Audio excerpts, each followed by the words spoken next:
বলিউড ছাড়ার সিদ্ধান্ত সানি দেওয়ালের। সম্প্রতি বলিউড ছাড়ার সিদ্ধান্ত জানিয়েছিলেন অনুরাগ কাশ্যপ। এবার মুম্বাই ফিল্ম ইন্ডাস্ট্রি থেকে পাকাপাকিভাবে সরে যাওয়ার সিদ্ধান্ত জানিয়েছেন সানি দেওয়াল। সদ্য তার হাত ধরে দক্ষিণী পরিচালক গোপীচাঁদ মালিনেনি জাট সিনেমা তৈরি করে বলিউডে পা রেখেছেন। ট্রেলারের ঝলক দেখে প্রশংসায় পঞ্চমুখ দক্ষিণী দর্শকেরা।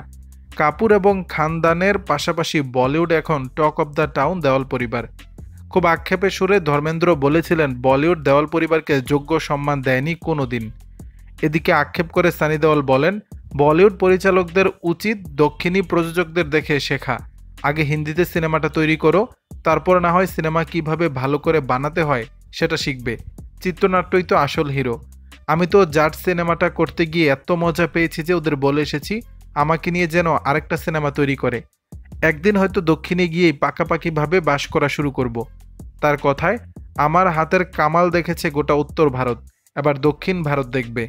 বিদেশি প্রভাবে কি অবস্থা আমাদের ইন্ডাস্ট্রির আমরা ভুলে গেছি আমাদের দেশে কী সব সিনেমা তৈরি হতো। আমাদের ফিরে যাওয়া উচিত সেই দিনগুলোতে যখন ঘাটাক, দামিনী, অর্জুনের মতো সিনেমা তৈরি হতো।